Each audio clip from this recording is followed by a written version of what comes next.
दोस्तों जय हिंद, नमस्कार। मैं हूं नीलेश सिंह और आज एक बार फिर मैं अपने एक नए वीडियो के साथ आपके सामने आया हूं।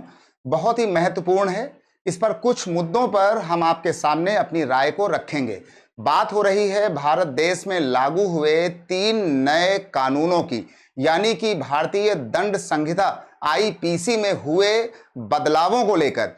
इन बदलावों में ऐसा देखा जाएगा कि अब ये व्यवस्था जो है वो पुलिस के ऊपर ज़्यादा जो है वो भारित मानी जाएगी, यानी समाज का जो अंग होगा वो पुलिस के ऊपर यानी थानों के ऊपर वो ज़्यादा जो है अपना जो है निर्दोष या भाग्य या जो भी आप कहें, पुलिस थानों के ऊपर ज्यादा भार डाला जा रहा है। ऐसे में क्या आप समझ सकते हैं कि पुलिस और समाज के बीच का जो गठजोड़ होगा वो किस स्तर तक खतरे में पैदा हो जाएगा, या किस तरीके से समाज के कुछ लोग अपनी मिली भगत करके अपने फायदे के लिए पुलिस का इस्तेमाल भी करेंगे, या हम यूं कहें कि पुलिस के जो अधिकारी होंगे वो समाज में जाकर समाज के कुछ लोगों से मिलकर अपने फायदे के लिए अपनी साठगांठ को बनाकर जिसको भी चाहेंगे उसको कानून के दायरे में रखेंगे और जिसको नहीं चाहेंगे उसको कानून के दायरे में नहीं रखेंगे।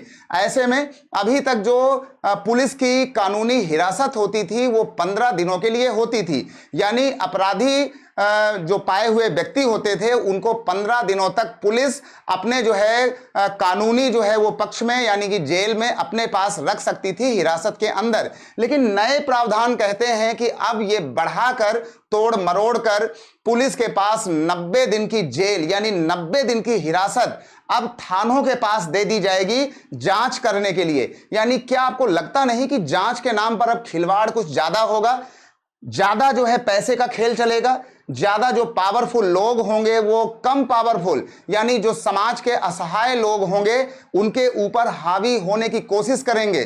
थानेदार या एसएचओ धमकी देंगे कि अगर आप नहीं समझे तो आपके ऊपर ऐसा कानून लगा दिया जाएगा कि आप जांच के हिस्से में अगर आप शामिल पाए जाते हैं तो आपको 90 दिनों तक जेल हो सकती है।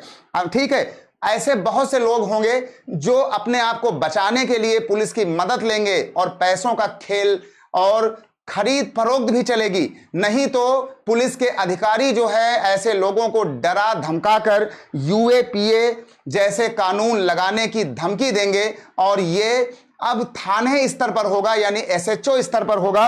यानी पुलिस के जो अधिकारी होंगे थाने स्तर पर वो आपसे कहेंगे कि हमें सपोर्ट करते हो या नहीं करते हो, या फिर लगाऊं आपके ऊपर यूएपीए। यूएपीए का मतलब होगा कि आपको आतंकवाद तक की श्रेणी में ले जाने के लिए वो यूएपीए सक्षम होगा। यानी अगर आप किसी दंगे में शामिल पाए गए अपने गांव के अंदर, अपने शहर के अंदर, भले वो दंगा छोटा हो, अगर कहीं से भी अगर एसएचओ ने ये लिख दिया कि ये यूएपीए के दायरे में आते हैं तो आपको सबसे पहले तो 90 दिन की हिरासत में ले लिया जाएगा।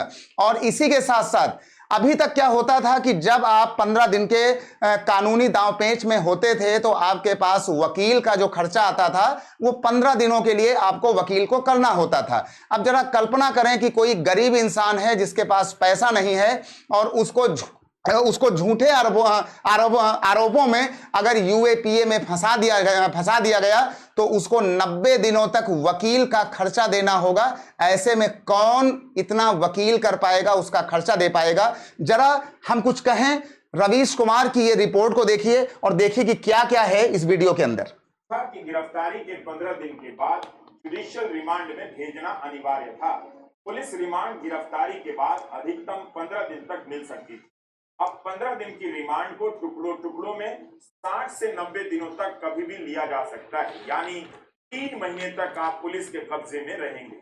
अगर 15 दिन पूरे होने से एक दिन पहले भी बेल मिल गई तो वह रद्द हो सकती है, ऐसा पीआरएस ने अपनी वेबसाइट पर लिखा है। अगर ऐसा हुआ तो सीधा सीधा आपके बेल के अधिकार पर हमला होगा। इस प्रावधान का सरल मतलब तो यही लगता है कि हिरासत 90 दिनों की हो जाएगी। पीआरएस की वेबसाइट पर लिखा है कि बेल होगी तो पुलिस दोबारा रिमांड मांगकर बेल कैंसिल कर देगी। एक दलील दी जाएगी 15 दिनों में पुलिस के लिए जांच करना और सबूत जुटाना संभव नहीं होता है तो उसे 90 दिन चाहिए।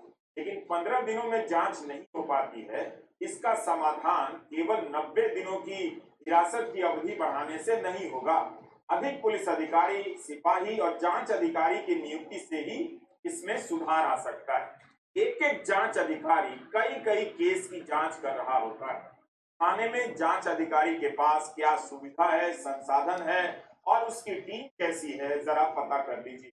कायदे से सरकार को पहले इसे ठीक करना चाहिए था, फिर उसके हिसाब से कानून में बदलाव लाना चाहिए था। अब होगा यह कि पुलिस जांच के नाम पर आपको पकड़कर सीधे 90 दिनों के लिए जेल में डाल सकती है।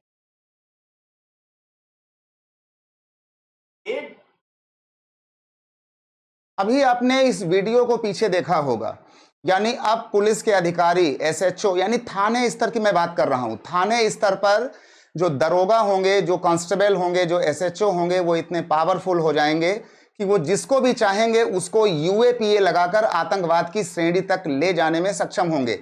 रिमांड जो 15 दिनों की हो रही थी वो 90 दिनों तक आपको अब वो अपनी रिमांड में रख सकते हैं। अब आप कल्पना करें कि एक सामान्य आदमी 90 दिनों तक वकील का खर्चा, जिसके पास पैसे कम होंगे या जिसकी कमाई कम होगी, जिसके आर्थिक हालात अच्छे नहीं होंगे, वो 90 दिनों के लिए वकील का खर्चा वहन कैसे कर पाएगा। और ये भी बात तब है कि जब वो व्यक्ति कहीं ना कहीं से किसी बड़े अपराधी या बड़े राजनैतिक षड्यंत्र का अगर वो हिस्सा बनाया गया है, तब क्या होगा। तो ऐसे निर्दोष लोगों को किस उपाय के तहत उनको जो है कानून में छूट मिलेगी और क्या होगा। बहुत सारी बातें जो सरकार कह रही है, सरकार कह रही है कि अंग्रेजों के काल के बने हुए कानून को बदलना जरूरी हो गया था और अब ये कानून की जो भाषाएं होंगी इसको हिंदी में आपके सामने रखा जाएगा। ऐसे में मैं एक बात आपसे पूछना चाहता हूं कि जो लोग इस कानून को बदलने की तारीफ कर रहे हैं, क्या वे अपने बच्चों को हिंदी माध्यम में शिक्षा देने के लिए राजी होंगे? क्या वे सभी लोग अपने बच्चों की पढ़ाई में अंग्रेजी माध्यम में पढ़ाने के लिए सालों, अगर आप कल्पना करें तो आप जो है नर्सरी, केजी या यूकेजी या नर्सरी से लेकर के आप उनकी पढ़ाई तक आपने कितने लाखों रुपए खर्च किए होंगे अंग्रेजी माध्यम में पढ़ाने के नाम से। और अगर आपको अंग्रेजी से इतनी ही जो है नफरत है तो आप विदेश के दौरे क्यों करते हैं, आप विदेश क्यों जाते हैं? आप अंग्रेजी में सारे काम बंद करवा दीजिए। आप अंग्रेजी माध्यम के सभी स्कूल बंद क्यों नहीं करवा देते हैं? ऐसी तमाम मुद्दों में सीनियर एडवोकेट इंदिरा जयसिंह ने तमाम आपत्तियां दर्ज की हैं। उनकी आपत्तियों को जो है सुनना चाहिए आपको भी। आपकी क्या राय है कमेंट सेक्शन में नीचे बताइएगा। मैं कल आपके सामने एक वीडियो सिलसिलेवार ढंग से लेकर के फिर आऊंगा और उसमें सभी पॉइंट्स आपके सामने मैं आराम से रखूंगा और बताऊंगा कि आखिर क्या क्या खामियां हो सकती हैं। सबसे बड़ी बात है कि कानून तो देश के ऊपर लाद दिए गए, लेकिन क्या हमारे कोर्ट, हमारे जजेस, हमारे एडवोकेट को ऐसी शिक्षा दी गई है कि वो नए कानून की भाषा को समझने में वाकिफ हैं? अगर नहीं है तो ये जल्दबाजी में किए गए कानून के बदलाव कहीं देश के लिए घातक ना हो जाएं, संभल कर रहिएगा। और ये समाज के लिए भी कितना हितकारी होगा, ये आने वाले समय में समय इसकी दशा और दिशा को आपके सामने तय करेगा।